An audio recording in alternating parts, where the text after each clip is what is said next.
अस्सलाम वालेकुम। अस्सलाम नमस्ते सत श्री अकाल। उम्मीद करता हूँ फिट होंगे, बेहतरीन होंगे, अपनी लाइफ अच्छे से एंजॉय कर रहे होंगे। हम चारों की तरह आज एक और वीडियो और उसका टाइटल है वीडियो है जी आरजू काजमी की और साजिद तारड़ के साथ है जी। Iran launches missiles attack on what it calls militant basis in Pakistan. और अभी जो है वो इनकी डिबेट सुनते हैं और बाद में जो है वो अपनी बकचोदी करेंगे। और मेरा नाम है राणा मोहम्मद अली, मेरे साथ हैं मोहम्मद समीर खोखर, नदीम इकबाल जंजुआ। बड़ी सकलार Iqbal so guys, let's start.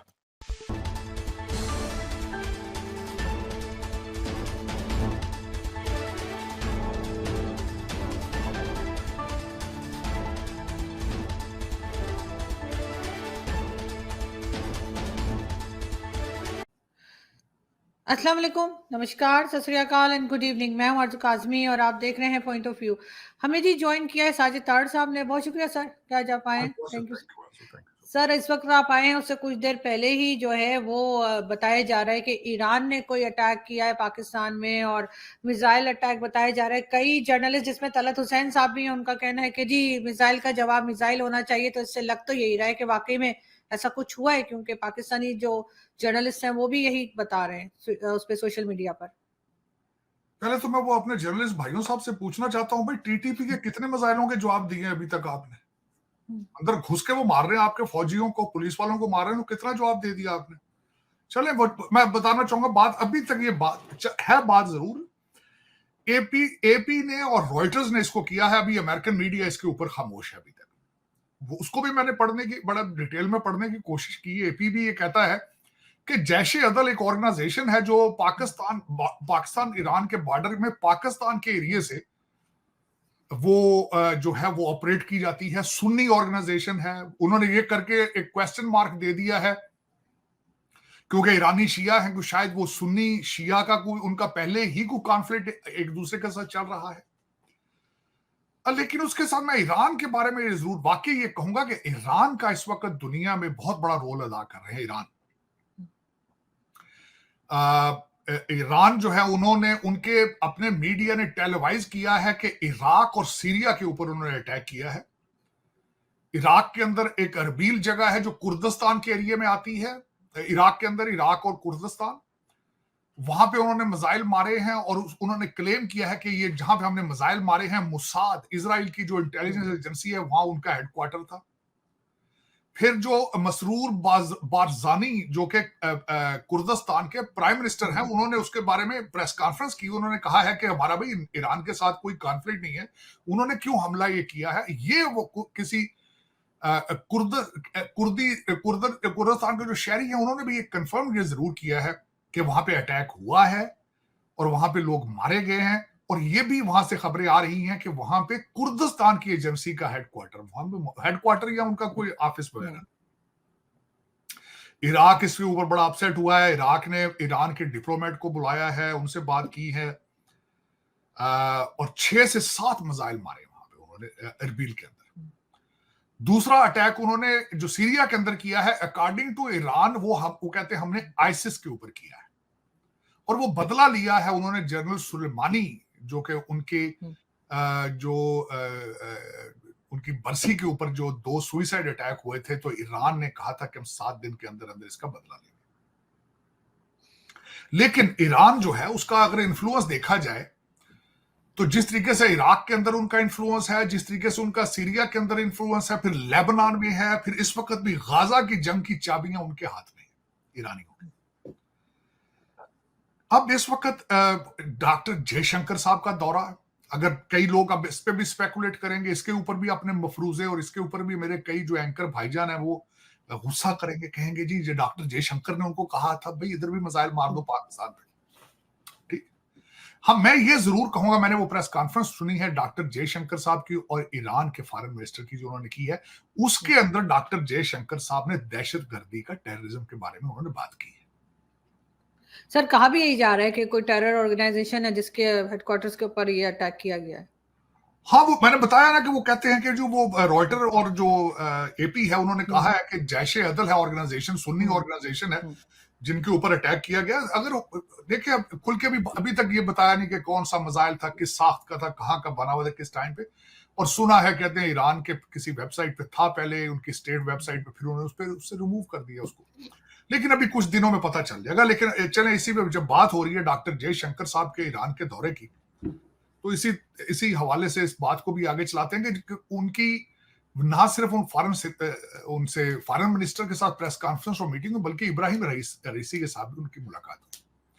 और उसमें उन्होंने बिलखसूस वो एमकेवी प्लाट जिसके ऊपर वो हमला किया गया था शिप के ऊपर, उसके ऊपर भी उन्होंने अपनी रिजर्वेशन का इजहार किया है। हालांकि पब्लिकली उन्होंने किसी ने नहीं कहा कि ये आइदर कोई ईरानी बेस ऑर्गेनाइजेशन थी, किसी ने मारा, लेकिन उन्होंने कहा है कि हमें कंसर्न है कि रेड सी में होती जो है वो हमारे जहाजों को ना छेड़े। उन्होंने ये बात उनसे की है लाजमी। दूसरा जो उनकी तरफ से, ईरानियों की तरफ से जो अपना उनका तशवीश का इजहार था, वो उन्होंने कहा है कि हमने चाबहार की लीज दी थी भारत को, लेकिन भारत उसके ऊपर स्पीडी कंस्ट्रक्शन नहीं कर रहा, वो करनी चाहिए उनको।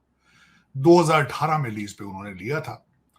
और उसके बाद ये कि अब उसमें ये भी एक स्पेकुलेशन है कि शायद अमेरिका की जो सैंक्शंस थी ईरान के खिलाफ, उसकी वजह से वहां पे काम नहीं ज्यादा हो सका। लेकिन अगर देखा जाए तो उन्होंने कहा कि भारत चाहता है कि चाबहार से वो अपना डायरेक्ट जो ट्रेड है अफगानिस्तान में एक्सेस अपनी करे वहां, ये उनके लिए दैट इंपॉर्टेंट जो मेरे ख्याल में। अब इसी हवाले से देखते हैं कि ईरान इस वक्त काफी मेरे पास इस वक्त सारा जो इस वक्त मिडिल ईस्ट के अंदर और गाजा के अंदर, इसके पीछे स्पॉन्सरशिप सारी ईरान की है। $100 मिलियन तो वो सिर्फ फलस्तीनियों को देते हैं, जिनकी मदद से उन्होंने 500 किलोमीटर की टनल्स जो है वो गाजा के नीचे बनाई। उसके बाद लेबनान में हिजबुल्लाह इनके खर्चे में चलती है। होती जो यमन के अंदर है, मैं जब उसके बारे में पढ़ा था, होती कौन है, ये होती जो है ये उनके फाउंडर का नाम था। सबसे पहले इन्होंने वहां पे जो इसका पहला नाम था, ये शिया जो लोग हैं, शियों का एक फिरका है, उसको कहते हैं जैदी। तो उन्होंने ये ऑर्गेनाइजेशन बनाई थी, इंसारुल्लाह इसका नाम पहले रखा था। और अली अब्दुल्ला साले एक करप्ट वहां पे यमन के रूलर थे। 30 साल उन्होंने हुकूमत की और उन्होंने $30 बिलियन वहां लूटा यमन से। और जो खासकर इनके होती थे, उनका नाम हुसैन होती था। उन्होंने ये सारी ऑर्गेनाइजेशन बनाई। पहले ये एक वेलफेयर ऑर्गेनाइजेशन थी, मजहबी तालीम देते थे। फिर उसके बाद अब्दुल्ला साले जो है वो अमेरिकन सपोर्टर थे, उनकी मदद से इन्होंने कुचलने की कोशिश की मिलिटरीली। तो फिर ये शुमाली यमन से इन्होंने शुरू किया। 2004 में हुसैन होती मारे गए। अब इस वक्त जो चला रहे हैं उसका नाम है अब्दुल मलक होती। उनके छोटे भाई हैं, 40 साल उनकी एज है, और वो कहीं नजर नहीं आते, अंडरग्राउंड अक्सर वो रहते हैं। लेकिन अगर देखा जाए तो रिसेंटली वो और दूसरा, वो इतने ज्यादा खतरनाक क्यों हुए? क्योंकि सऊदी अरेबिया ने मुसलसल उनके साथ जंग कर करके मार के उन्हें ट्रेन कर दिया ऑलमोस्ट। तो इस वक्त एक तो वो चाहते हैं कि हमारे पूरे यमन के अंदर हुकूमत हो, और दूसरा इजराइल अपनी जंग फौरन बंद करे जो गाजा के साथ है। 2 डिमांड्स हैं उनकी। अब लेकिन ये कि अगर आज अगले दिन अमेरिका ने ऑलमोस्ट 100 मिसाइल मारे हैं, टामाहाक मिसाइल के साथ हमला किया है। लेकिन जिस तरह अमेरिकन, आपको पता है, कहते नहीं पहले वार्निंग दे के मारा है कि हम कहाँ मारेंगे, आप प्लीज घर चले जाएं, हम वहां मार देंगे। तो इस तरह के हमले करते हैं अमेरिकन। जिस तरह आपको पता है अफगानिस्तान के अंदर जंग चल रही थी, हमारे ओबामा साहब के कहते थे जब किसी अफगानी को पकड़ा करो, मोरंडा राइट्स पढ़ा करो कि ये तुम्हारे खिलाफ होल्ड किया जाएगा, तुम्हें वकील का चांस दिया जाएगा। ये इस तरह के लोग हैं अमेरिकन, जो आपको पता है ये जंगे मंगे लड़ने के काबिल नहीं। इस वक्त अगर देखा जाए तो बेचारे बीमार हैं, लाचार हैं, कमजोर हैं, इस वक्त डरते फिर रहे हैं, ईरान से डर रहे हैं। अमेरिकन बहुत डर रहे हैं इस वक्त ईरान से कि कहीं भाई ईरान थप्पड़ ना मार दे। पहले पठान भाइयों ने मारा था, निकाला जलील करके अफगानिस्तान से, कहीं ईरान ना हमारे साथ कर दे। कोशिश की इंडिया को घुसाने की वहां पे, पहले उनको कहा भी तुम इनके गले पड़ जाओ, वो नहीं पड़े। फिर इंडिया को कहा तुम चाइना के गले पड़ जाओ। लोगों को कहते हैं हमारी जंगें लड़ो, इस तरह तुम लड़ाई खुद लड़ना पड़ता है। लेकिन इस वक्त बाइडन साहब जो सबसे ज्यादा डर रहे हैं कि कहीं ईरान इसमें ना आ जाए और अमेरिकन सोल्जर ना कोई चला जाए, किसी को फॉरेन सॉइल के ऊपर ले जाना ना पड़े। ये सबसे बड़ा फियर इस वक्त अमेरिकन का ही है। दूसरा, अगर कोई मिसाइल किसी का होतियों को ही लग जाता है, इनके किसी शिप को, इलेक्शन होने वाले हैं, तो फिर वो डेमोक्रेट पार्टी के लिए बड़ा खराब हो जाएगा। हालांकि 3 लाख बंदे दिसंबर में स्ट्रेंजर्स, जवान लोग, पता ही नहीं कि कहां से आए हैं, वो आ चुके हैं, उनको 5 स्टार होटल में रख लिया है, उनको खाने वाने दिए जा रहे हैं। और ये डेमोक्रेट ये समझते हैं ये वोटर हैं, रिपब्लिकन ये समझते हैं कि सारे टेररिस्ट हैं। ये इस वक्त चल रहा है। जो क्रिसमस हुई है अभी रिसेंट, उसके ऊपर होमलैंड सिक्योरिटी, जो कि यहाँ पे इंचार्ज है इमिग्रेशन और पुलिस की, उन्होंने अलर्ट दिया था कि हो सकता है कि यहाँ पे कोई दहशतगर्दी का वाकया हो जाए। ये इंतजार कर रहे हैं, इस वक्त हालात ये अमेरिकन इंतजार कर रहे हैं कि कब ये जो लोग 3-3 लाख हर महीने आ रहे हैं, कब ये आके अपना असली रंग दिखाएंगे। ये इस वक्त चल रही। रिपब्लिकन कहते हैं ये टेररिस्ट हैं, इनको रोको, ये नशे लेके आ रहे हैं, ड्रग्स ले रहे हैं। डेमोक्रेट ये समझते हैं ये सारे हमारे वोटर हैं, और वो ये समझते हैं कि इसी स्पीड से आते रहे, 3 लाख बंदा हर महीने अगर आए तो 2 साल में जो है अमेरिका वो 1 पार्टी रूल बन जाएगा, सारे डेमोक्रेट हो जाएंगे, रिपब्लिकन खत्म हो जाएंगे। यहाँ पे ये चल रहा है आजकल। उसके बाद रिसेंटली 2-3 खबरों के बारे में बात जरूर करना चाहूंगा आरजू, कि आपके ऊपर मेरे ऊपर सिर्फ एक ही ब्लेम लगाया जाता है। ये जो कई लौंडे लपाड़े हैं वो कहते हैं भाई जरा मोदी जी की बात करें कि यार उनसे कुछ सीख लो, भारत तरक्कियों पे उनसे कुछ सीख लो, तो कहते हैं ये रा के एजेंट है, ये भारत के एजेंट। मैंने अब सोचा है कि थोड़ा सा इनको और भी आसपास की खबरें बताऊं ताकि शायद ये इनको हया आ जाए। बिल्कुल। इनको मैं आज ये बताना चाहूंगा कि कल परसों में जब एक पढ़ रहा था बांग्लादेश के हवाले से, हसीना वाजद के क्या प्रोग्राम लेकर, तो मैंने कंपेयर किया पाकिस्तान के हवाले से, और शर्मिंदगी के अलावा कुछ भी नहीं है। मैं अगली खबर जो सऊदी अरेबिया से पहले ये बताना चाहूंगा, बांग्लादेश की जीडीपी इस वक्त 416 बिलियन है, आपकी 341 बिलियन है। आपकी उनकी पॉपुलेशन 172 बिलियन है, आपकी 241 है। उनकी एक्सपोर्ट 49 बिलियन की है, आपकी उनकी एक्सपोर्ट 59 बिलियन की है, आपकी 40 बिलियन की है। जीडीपी ग्रोथ उनकी 5.6% है, आपकी 0.5%। बिल्कुल। इन्फ्लेशन रेट, हालांकि वो बहुत आजकल क्रिटिसाइज किया जा रहा है कि वहां बहुत महंगाई है, उनकी 9.4% इन्फ्लेशन है, आपका 30%। बांग्लादेश की पर कैपिटा इनकम जो है, गरीब अभी मुल्क है, $2457 पर कैपिटा उनकी इनकम है, आपकी $1505 है। उनका लिटरेसी रेट 74% है, आपका लिटरेसी रेट 62% है। हालांकि आपका लिटरेसी रेट चेक करने के लिए क्या पूछा जाता है कि जो बंदा सिर्फ सिग्नेचर कर सकता है, चाहे अपना नाम ना लिख सकता हो, कागज पकड़ के इस तरह कर दे, वो कहते हैं ये पढ़ा लिखा है। तो सारे के सारे, क्योंकि देखे ना आपका स्टैंडर्ड, मैं लिटरेसी रेट यहां से चेक करूंगा कि आपके हर लीडर को कौम से कम्युनिकेट करने के लिए उर्दू में ट्वीट करना पड़ता है, इंग्लिश पढ़ने की सलाहियत नहीं रखते, ये लिटरेसी नहीं है। बिल्कुल। मैं नहीं मांगूंगा ये 62% भी आपके पढ़े लिखे, 2% कर लें तो फिर हो सकता है 60 तुम्हारे। अब अगली जो खबर आज की सबसे बड़ी खबर है, जो 2 खबरें हैं, एक तो हमारे जो काकड़ साहब हैं, जिनका नाम घड़े में से निकला था, किसी ने निकाला था घड़े में से, उनकी लॉटरी निकली थी कि यार जहाज अगले 6 महीने 1 साल के लिए जहाज तुम्हारा है, जहां मर्जी जाओ। उसके बाद वो इब्ने बतूता बन गए थे, वो स्विट्जरलैंड चले गए। हुकूमत ये कह रही है कि वहां से कारोबार लेके आएंगे। मुझे किसी ने बताया कि वो घड़ियां और चॉकलेट खरीदने गए वहां से। किसके लिए सर? चॉकलेट तो खैर मुझे दे सकते हो अगर देना चाहे। और अपने भाई स्विट्जरलैंड की घड़ियां मशहूर है और वहां का चॉकलेट मशहूर है। अपनी बीवी और बच्चों के लिए चॉकलेट और अपने लिए घड़ी लेंगे। वो उनको बचपन से शौक था, कहते थे मैं स्विस मेड घड़ी लूंगा, बचपन से शौक था, अब्बू मैं स्विट्जरलैंड की घड़ी लूंगा, चले गए। मुझे किसी ने कहा है कि वो वहां पे जी पाकिस्तान के लिए बिजनेस लेने गए, और यार घर में बम पड़ रहे हैं यार, सुसाइड अटैक हो रहे हैं, टीटीपी घुस के मार रहा है, यहाँ कौन आके कारोबार करेगा? लोग अब ईरान ने भी मारना शुरू कर दिया सर टीटीपी के साथ। भाई यहाँ से लोग जिंदा बच के भाग रहे हैं यहाँ से, तो आप कहते हैं यहाँ कारोबार लेकर आए। वो तो जहाज में घूमने गए हैं, कहते हैं यार दर हकीकत मुझे एक और भी किसी ने बताई है कि इनको बचपन में शौक था बर्फबारी देखने का, और कहते थे मैं खुद तो स्कीइंग नहीं कर सकता, मैं लोगों को देखूंगा किस तरह करते हैं। चले गए फिर वहां पे। अब वहां पे एम्बेसी, पाकिस्तान एम्बेसी उनको ले जाएगी, स्कीइंग कराएगी, चॉकलेट लेकर देगी 2 डब्बे और एक घड़ी तोहफे में देंगे, ये अगली फ्लाइट पकड़ के वापस अपना जहाज लेकर गए, चाहे रास्ते में पेट्रोल खत्म हो जाए, लेकिन चले शौक था भाई, शौक पूरा करना चाहिए भाई। जब आपका वो कहते हैं ना हाथ पड़ जाए, दोबारा किसने वजीर आजम बनाना है? दोबारा इनके पूरे खानदान में से कोई बने। इनका भी नहीं। सुना F11 में रहायश है, इनके पड़ोसी को नहीं पता ये कौन है। सर मैं भी F11 में रहती हूँ, मुझे नहीं पता ये आपको कौन सा कार है। पता था? भाई मैंने खुद पहली दफा लफ्ज काकड़ मैंने जिंदगी में पहली दफा सुना, ये काकड़ क्या चीज है पता पहली दफा चला यार, आज तक नहीं मैंने नाम सुना ये काकड़। हाँ। और ऐसा लीडर बनाया, और सुना कुछ और भी 5-7 लोग ये क्वेटे से बुला के यहाँ इस्लामाबाद में आबाद कराए गए थे। हमारे एक बहुत बड़े फाते थे इस एरिया के, जनरल फैज साहब के, उनके ये कई थे उन जो लेकर आए थे क्वेटा से। उनको लोग क्वेटा में भी कोई नहीं जानता, उनको लेके आए थे 10-15 लोगों को, ज्यादातर को उन्होंने सेनेटर बना दिया था। ये भी सेनेटर बने थे। सुना बरतानिया पढ़ने गए थे, पढ़ के नहीं आए वहां से, बगैर डिग्री के वापस आ गए थे। चले ठीक, घूमे फिरे भाई। स्विट्जरलैंड बहुत अच्छी जगह है, बहुत अच्छी जगह। वो पानी शानी की 2 बोतलें भी वहां से ले आए, बड़ा अच्छी जगह ले गए घूमने। भाई अगर आपका हाथ पड़ता हो जाना चाहिए। दुबई चले जाए, रास्ते में दुबई में रुकेंगे, वहां शॉपिंग वगैरह करेंगे बच्चों के लिए। चॉकलेट और घड़ियां लेने गए हैं वहां से, और कुछ नहीं लाएंगे।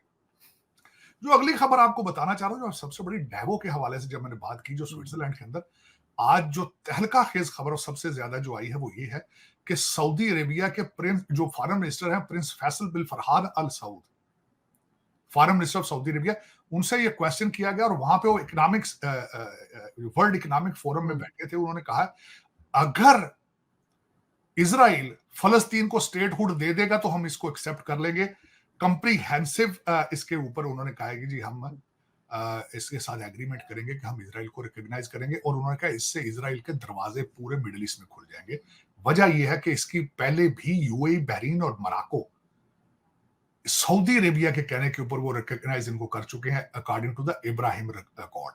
और फिर वो उनकी जो आज जो उसके बारे में मैं खबर पढ़ रहा था तो उसके ये लिखा ये था, वाकई ये बात ठीक है, क्योंकि सऊदी अरेबिया के अंदर हरमैन है, मस्जिद नबवी है, वहां खाना काबा है, तो मुसलमानों की बिल्कुल ओपिनियन चेंज हो जाएगी। और कई और ममालिक, पाकिस्तान तो इसी खुशी में रिकॉग्नाइज कर लेगा, ऑफ कोर्स जाहिर है कि सऊदी अरेबिया का है, वो तो कहेंगे सीटी मारेंगे, हाँ भाई साइन कर दो भैया, तो आपने तो फौरन कर देना। लेकिन और मुल्क भी कहीं करेंगे रिकॉग्नाइज सऊदी अरेबिया के पीछे।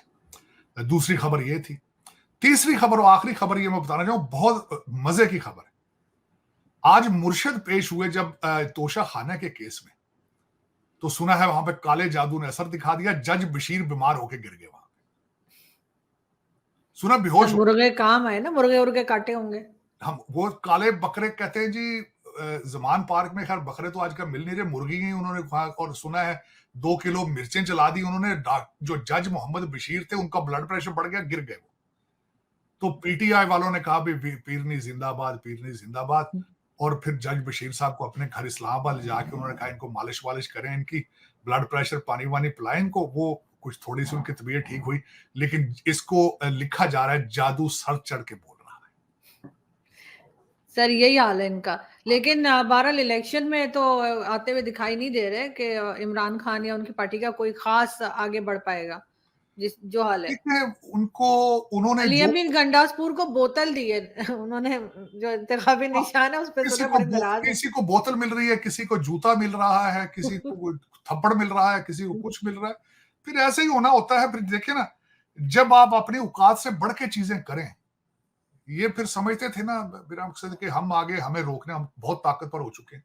तो स्टेट होती है, मेरे ख्याल में नहीं करना चाहिए था। और दूसरे कुछ लोग अंदर से भी कमजोर थे। इनको ये बताया जाता था कि एस्टेब्लिशमेंट के अंदर फूट पड़ चुकी है, ये इनको अंदर से ये इन्फॉर्मेशन। और फिर जो हमारे भाईजान बैठे हुए थे, कोर कमांडर लाहौर भी, वो भी तो कहते थे ना अंदर आने तो चाय बुलाओ, अपने लोग आए हैं भाई। उनकी स्टेटमेंट भी तो यही थी। तो फिर उसका रिजल्ट यही है। वो तो खैर बाइज्जत तौर पे कहीं टोरंटो पहुंच चुके होंगे, इंग्लैंड रहते होंगे, जो कोर कमांडर हैं। उसके खिलाफ भी चाहिए था कि एक्शन लिया जाता, उनको भी एक इबरत का निशान बनाना चाहिए था। जिनकी पतलून जो है बाहर लहरा रहे थे लोग, उन्होंने पतलून पेश की थी, तभी वो बाहर उन्होंने बताया था। और मुझे अभी याद है कि मेरे मुर्शद का जो भांजा था वो बाहर मजाक उड़ा रहा था कि इसकी वेस्ट 52 है कोर कमांडर। बिल्कुल।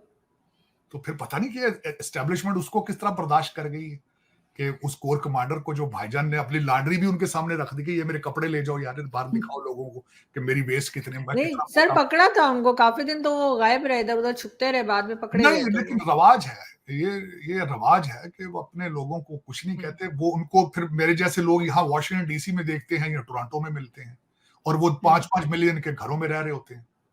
ये पाकिस्तान का ये रवाज है, और इसी वजह से पाकिस्तान आज तबाह बर्बाद हो चुका है, दुख के साथ। जो कि मेरी मादरे मिल्लत है, बिल्कुल मेरी मादरे मिल्लत है। मैं ये नहीं कहूंगा कि वो, मैं वहां पैदा हुआ, मैं I was born Pakistani, I will die Pakistani. लेकिन उसको जो बिल्कुल 76 साल से जिस तरह के लोग लूट रहे हैं, लूट के जब मेरी मुलाकात उनसे होती है तो ठंडे माहौलों में वाशिंगटन डीसी में होती है या टोरंटो में होती है, तो कहिए। बिल्कुल ऐसा ही। लेकिन सर हमने जंगों की बात भी करनी थी, आपने कहा था कि हाँ, तो मैं 2027 आज मैं आपको पता है फॉरेन पॉलिसी मैगजीन है वो अमेरिका में, बड़ा रिस्पेक्टेबल है। उन्होंने बिलखसूस एक खबर ये बनाई थी आरजू के दुनिया के अंदर 2024 में 10 बड़ी जंगें जो इस वक्त कॉन्फ्लिक्ट जो कहा जा सकता है उन पे नजर रखनी चाहिए, पढ़नी चाहिए, बल्कि हम टाइम टू टाइम इस पे करते भी रहेंगे। मैं उन 10 जल्दी उन 10 जंगों 10 कॉन्फ्लिक्ट इश्यूज के बारे में बात करना चाहूंगा, जो कि आप कुछ को कह लें सर्द जंगें हैं, कोल्ड वॉर्स हैं, कुछ लाइव कॉन्फ्लिक्ट्स हैं। सबसे पहले उन्होंने गाजा की बात की है, दूसरे नंबर पे उन्होंने मिडल ईस्ट, जिस तरह के हम मुसलसल देख रहे हैं कि मिडल ईस्ट के अंदर इराक और सीरिया हालते जंग में ही रहते हैं सारा साल। तीसरा कॉन्फ्लिक्ट उन्होंने बताया सूडान के अंदर, आपको पता है 2 फौजी जर्नैल आपस में लड़ रहे हैं पावर में। चौथा यूक्रेन का आपने हालात देख रहे हैं वहां पे जो चल। पांचवा म्यांमार के बारे में उन्होंने बताया जहां पे मुसलसल मुसलमानों की नस्ल कुशी हो रही है। छठी जो है इथियोपिया की बात की है, जो इथियोपिया इस वक्त इरिट्रिया के साथ उनका पानी का तनाजा चल रहा है। सातवीं नाइजीरिया साहिल जगह है जहां के ऊपर आपने अगले दिन भी देखा होगा कि क्रिश्चियन और मुसलमानों के दरमियान 80 से ज्यादा लोग मारे जा चुके हैं। फिर हेटी के अंदर ऑलवेज अनरेस्ट चल रही है, पता नहीं क्या बात है, वहां भी गुर्बत के हालात खराब हैं। नवा इशू उन्होंने आर्मीनिया और अजरबैजान का बताया है। और 10वां उन्होंने कहा है कि अमेरिका और चाइना, जो कि ताइवान और हम एक कोल्ड वार शुरू हो चुकी है दोनों के दरमियान, ये 10 जगह जो है ये देखने से इन पे नजर रखनी चाहिए, पढ़ना चाहिए इनके बारे में। This is what is going on. बिल्कुल ऐसा ही है। लेकिन सर हमें तो अब इस वक्त फिक्र है वो ईरान वाले जो अटैक की, और उसमें देखते हैं कि आगे जैसे जैसे न्यूज़ अपडेट आएंगी हम बिल्कुल आपसे कांटेक्ट करेंगे और उस पर बात करेंगे, क्योंकि हर तरफ इस वक्त यही शोर है। मुझे कई मेरे इंडियन जर्नलिस्ट फ्रेंड्स जो हैं उनके भी मैसेजेस आए हैं, वो भी पूछ रहे हैं।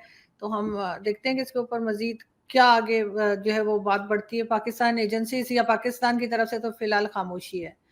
बहुत शुक्रिया सर कि आपने आज ज्वाइन किया। Thank you so much. Thank you जी। जी। तो मेरे मौलवी भाई बोलेंगे इसके ऊपर। सियासत पे इनकी गहरी नजर है, इनकी नजर रहती है।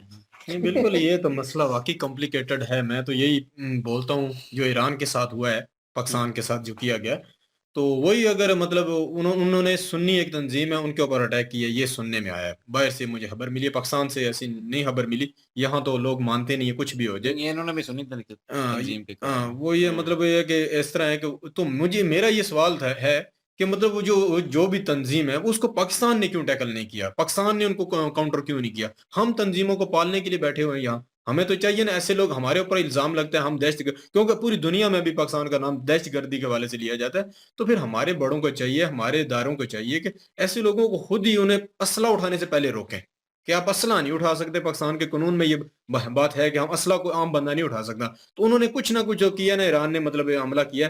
तो मेरे नजदीक तो यह है कि ईरान के साथ ताल्लुकात पाकिस्तान को खराब नहीं करने चाहिए। और भी अफगानिस्तान के साथ काफी कॉम्प्लिकेटेड मसला बने, इंडिया के साथ हमारे हालात इतने ज्यादा गंभीर बन चुके हैं, हम खुद ही उसको खराब करते जा रहे हैं। मेरे नजदीक तो वो पाकिस्तान ही खराब करता जा रहा है। पाकिस्तान को चाहिए था कि वहां भी माहौल को थोड़ा नरम करने के लिए काफी मतलब ऐसी बेहतरी का काम करते, पर उधर छोड़ो। वो तो एक जो है ना हमारे कश्मीर की वजह से काफी मसला रहेगा, वो तो दोनों मुल्क हल करने के लिए आगे नहीं आ रहे। बाकी ईरान के साथ तो पाकिस्तान को करना चाहिए। ईरान तो और मुल्कों के साथ कितने अच्छे एग्रीमेंट कर रहा है, कितने अच्छे उनको सहूलियत दे रहा है, और पाकिस्तान के साथ उन्होंने ये हमला किया। और मुझे एक और बात ज़हन में आ रही है, ये ईरान मतलब ईरान में जो भी बंदे घुस के जिन्होंने हमला किया था पिछले दिनों, खुद कुछ हमले हुए थे, उनके को मास्टर माइंड तो नहीं उन्हें शक है यहाँ पाकिस्तान या फिर वो इराक में, क्योंकि उनके भी मास्टर माइंड जो है ना कहीं से तो आए हैं, ईरान में आए हैं। वो बम बारूद भी लेके आके उन्होंने हमला किया।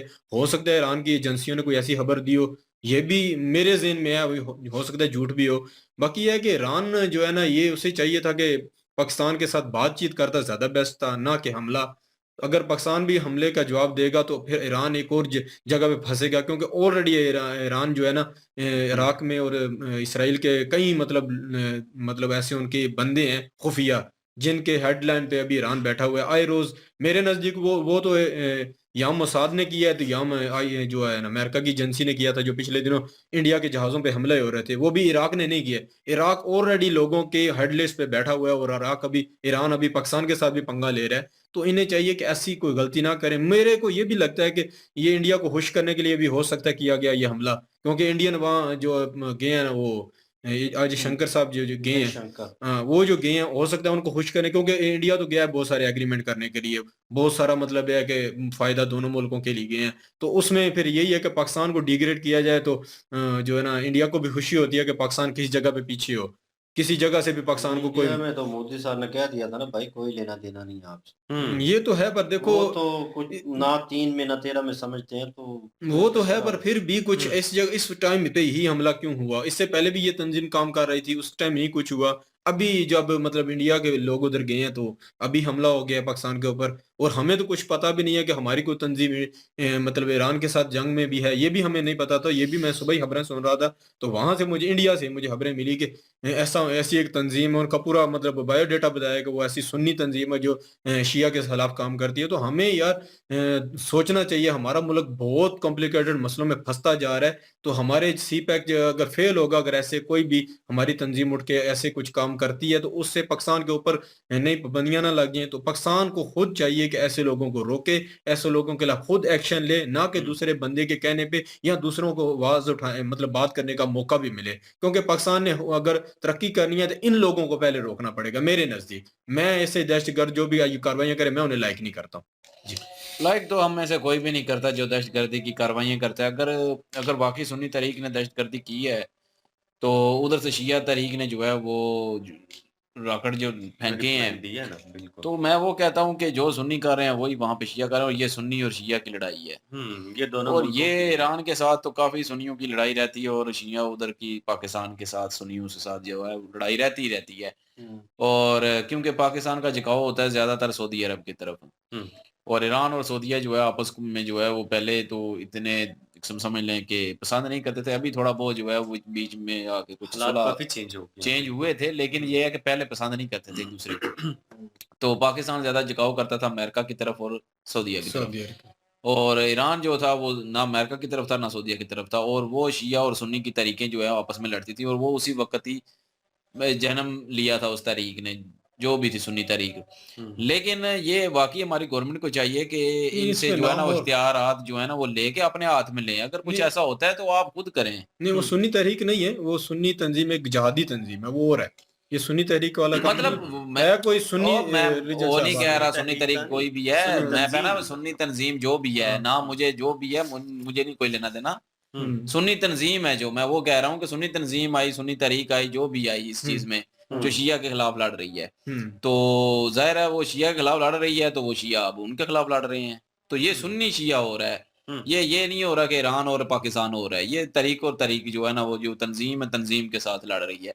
लेकिन ये गवर्नमेंट को भी चाहिए ना बीच में आए, और ये जो पाकिस्तानी जो सुन्नी तंजीम है इसको रोके, हम्म, और इस पे थोड़ा कंट्रोल पाए, क्योंकि हमारी फ़ौज है यार। फौज हम है और फ़ौज वाले मुल्क हैं, ना बिल्कुल कि जो है वो हम ऐसे ही तंजीमें बिल्कुल। बना के हम कबीलों में रहते हैं। और एक तो इस ये हो ना कि पोजीशन यहाँ पे में कबीले हों, तब कहेंगे हर कबीले की अपनी अपनी फौज है अलग-अलग। जिस पोजीशन से पाकिस्तान अभी गुजर रहा है, इस पोजीशन में तो इन चीजों के ऊपर गौर फिक्र करना बड़ा जरूरी है कि जितने भी टेररिस्ट पार्टियां हैं उन सबको कंट्रोल में लिया जाए, और दूसरे कंट्री जितने भी हैं उनको मौका ना दिया जाए पाकिस्तान के ऊपर अटैक करने का, क्योंकि पाकिस्तान पहले ही बड़ी एक बुरी पोजीशन में है कि काफी सारे मामलात पहले ही खराब चल रहे हैं बिल्कुल। पाकिस्तान के। तो इस हालत में पाकिस्तान को तो बिल्कुल कंट्रोल करना चाहिए ऐसी चीजों पर। और ईरान ईरान के साथ पहले ही हमारे को इतने अच्छे ताल्लुकात थे नहीं, तो और ज्यादा खराब हो जाएंगे, इसलिए बहुत अच्छा किया है, रिएक्ट नहीं किया। इस मामले को सुधारने के लिए कोशिश की जाए और तह तक जाया जाए, और अगर यहाँ पे कोई टेररिज्म तंजीम थी तो ईरान का साथ दिया जाए, ताकि दुनिया के सामने हमारा जो इमेज खराब हो चुका है वो ठीक हो, और हमारे पास ये मौका है अपनी इमेज को ठीक करने के लिए कि हम टेररिस्ट के खिलाफ हैं, चाहे वो किसी भी कंट्री में उनका वजूद ज़ाहिर है हो। हम ग्रे लिस्ट से बहुत मुश्किल से निकले हैं, हाँ, हम्म, और फिर अगर ये ऐसी ही अगर कुछ हरकतें होंगी तो हम फिर ग्रे लिस्ट में दोबारा जा जाएंगे। सकते हैं। ग्रे लिस्ट और में जा बाकी हमारे लेकिन ये है, एक और भी बात करूँगा, ईरान के साथ लड़ाई करते हुए आप कभी भी पाकिस्तान ग्रे लिस्ट में नहीं जा सकता। हाँ, ये भी बात है। ये भी पॉइंट तो मैं जरूर सीधी है। बात करूंगा इधर। हाँ, बाकी दूसरी जो खबर उन्होंने दी है, पाकिस्तान के वजीर आजम जो मौज कर रहे हैं काकड़ वहाँ, साहब। तो इसके बारे में भी नजर डालें। मैं इतना नहीं जानता हूँ, मैं उस बंदे को इतना बिल्कुल जी, काकड़ साहब वो सैर केयर सपाटे कर रहे हैं। बिल्कुल केयर टेकर प्राइम मिनिस्टर है, और care taker prime minister Pakistan दुनिया का वो वाहिद कंट्री है जिसका care taker prime minister visiting कर रहे हैं, दौरे कर रहे हैं। कोई भी केयर टेकर प्राइम मिनिस्टर दौरे नहीं कर सकता, कोई care taker prime minister conference नहीं कर सकता, कोई केयर टेकर प्राइम मिनिस्टर जिम्मेदाराना स्टेटमेंट नहीं दे सकता, लेकिन वो सारा कुछ ही कर रहे हैं। पर मेरे उनके ख्याल वैसे मेरे भी हलाल नजदीक है। ये केयर टेकर नहीं है, ये पाकिस्तान की एक मुंतखब हुकूमत है जो काम करने की चले कोशिश कर रही रूल है। एंड अभी देख रहे हैं, रेगुलेशन के मुताबिक तो नहीं, केयर टेकर ही है हाँ, ना। वो बात सही है, पर देखो पाकिस्तान में काफी काम चल रहे हैं, बहुत तेजी से चल रहे हैं। इनके आने की वजह से बहुत पाकिस्तान में बदलाव आ रहा है। हो सकता है इंडियन लोग जो है ना इससे खुश ना हो, बाकी काफी मैं देख रहा हूँ कि काम ये लोग आके कर रहे हैं। कौन अच्छा। सा काम किया है? काफी रोड्स के ना काम अभी कंप्लीट वो हो रहे हैं, जो पहले से रुक ही चुके थे। थे ना वो जो रुक गए, कौन से? पहले रुक गए थे। नून लीग का दौर जब चल रहा था ना, उन्होंने, देखो मैं बहुत कुछ जानता हूँ, बोल नहीं सकता हूँ, ये आप भी और समझिए। नॉन लीग के तो- चल रहे थे, तो वो रुक भी गए, चले रोक दिए गए थे, थे। वो पीटीआई के दौर में चले थे, फिर पीटीआई के जो चल रहे थे वो अभी चल रहे हैं। पर ये जो रोड्स ये का काम चलने अभी थे। बहुत तेजी से चल रहा है, इनको कंप्लीट किया जा रहा है कि वो मतलब पता ये क्यों, हुकूमतें- वो क्यों हुआ है रोड का काम, क्यों बंद हो गया था? क्योंकि आईएमएफ से किस्त नहीं मिल रही थी। जब हाँ। किस्त मिली है उसके बाद फिर ओपन हो गए हैं। इसमें केयर टेकर या किसी और हुकूमत का कोई काम नहीं कोई है। काम चाहे नहीं। यहाँ पे इसमें वो पीटीआई जो- होती, चाहे नून लीग होती, उन्होंने करना ही करना था, क्योंकि वो आईएमएफ से कर्जा तो मिल गया था ना, जितने किस्त आ भी गई थी ना, उसके बाद शुरू हुआ ये सारा जितने भी काम। प्रोजेक्ट्स शुरू हुए थे ना, उनको पाया तक मील तक तो पहुंचाना ही था। वो तो पंचाना, नहीं तो यहाँ पे अगर छोड़ देंगे तो वहाँ यहाँ पे जो है वो जीना आराम ना कर देगी। इनकी जिम्मेदारी ये थी ये कि भी तो है ना। डेवलपमेंट के काम इनके जिम्मे नहीं है। इनका पता क्या जिम्मेदारी थी? इनकी जिम्मेदारी ये थी कि इलेक्शन 90 करवाना। डेज में जो इनकी जिम्मेदारी थी इलेक्शन वाली, सिर्फ उस तक महदूद रहना और अपनी जिम्मेदारी को ईमानदारी से अदा करना, सिक्योरिटी मुल्क में हाँ। बहाल रखना। बाकी यार मेरे भाई आते हैं इस्लामाबाद से, मैं तो इसलिए आपको बता रहा हूँ कि इस्लामाबाद से लेके इधर हमारे इलाके तक लगातार जहां भी काम सारा खराब था, वो इन दिनों ये जो 2-3 महीने गुजरे हैं इसमें वो काम सारे उन्होंने खुद ही काट मार के सारा सही करना शुरू किया है। मुझे इसलिए लगता है कि मतलब ये अपना नाम इन्हीं बनाना दिनों चाहते आईएमएफ की किस्त मिली थी ना। हैं। किसका मतलब देखो उसमें वो इसका जब लेना शहबाज देना नहीं, शरीफ ये किसका आपको लेना पता देना है नहीं, मेरे पता क्या भाई? पता, ये जो है ना चीन करवा रहा है, वो ये फौज चीन से फौज करवा रही है। कर्जा लिया गया तो है वो तभी उसका हुआ उसके है। साथ इसका कोई कनेक्ट नहीं है, आप देख लेना। उसके साथ आईएमएफ जो- की किसके किसके साथ है? जब पैसे नहीं होंगे बैंक में नहीं, कहाँ वो से ये देंगे चीन वो करवा पैसा? रहा है, नहीं वो ये चीन करवा रहा है, ये चीन का पैसा लग रहा है, उनका पैसा नहीं लग रहा। अब चेक कर लेना, उनका जो वो पैसा है ना वो इधर नहीं लगता। आप पूछ भी लें किसी से, किसी को जिसको ये पता है। वाला चीन का पैसा नहीं है। ये आप चीन का पूछ जो है लें। ना वो सीधा सीधा जो आप पूछ लें, ये जो ये रोड है सारा ना, जो दूसरा ये सी पैक का सारा काम कर रहा है। सी पैक का इस तरफ नहीं है ना मामला। तो आप चेक कर लें, मैंने चेक किया। तो मैं इसलिए बाकी बोल ये रहा हूँ, है चेक कि कर लें। आईएमएफ की किस्त शहबाज शरीफ के दौर में मिली थी, उस वक्त फिर काम शुरू हुआ था, फिर रुक गया था, अभी फिर मिली थी केयर टेकर को। तो अभी देखते हैं। लेकिन ये है कि वो जो इलेक्शन होने थे वो भी जो है वो ये जो इन्होंने कहा कि वो उनको किसी को बैंगन दे दिया, किसी को गिलास दे दिया, किसी को कुछ दे दिया, इंतखाबी कर निशान दिया। जो है, तो ये किसी दौर में नून लीग के साथ भी हुआ था ऐसे ही।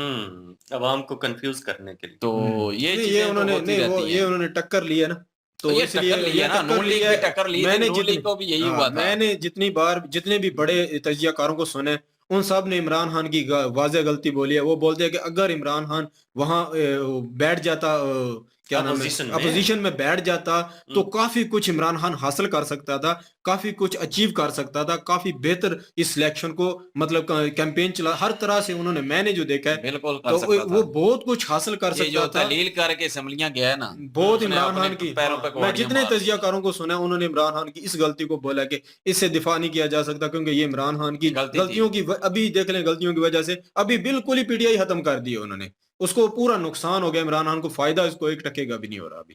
खैर वो तो एक अलग चीज है, क्योंकि पहले वो बाकी पार्टियों के साथ भी ऐसे ही होता रहा है। सभी के साथ और मतलब वही है कि मतलब वो हुकूमत के कहते साथ हैं ना कि टक्कर अपनी नहीं लेनी ताकत चाहिए। से ज्यादा नहीं उछलना चाहिए, तो वो उछले हैं और उनको बिठा दिया गया अब। हम्म। तो बहरहाल ये है कि वीडियो इनकी जो है डिबेट अच्छी थी, साजिद तारड़ साहब की, अच्छा बोलते हैं और अच्छे टॉपिक पे वीडियो थी। और अब गलती किसकी है हम नहीं कहते कि कौन बाकी सही है नहीं, कौन एक गलत नई है, खबर सीधी मुझे बात जो है। मिली है इसमें इस वीडियो से कि 10 जगह पे ऐसे काम हो रहे हैं। मैं मार्क का बिल्कुल अभी नहीं अंदाजा था।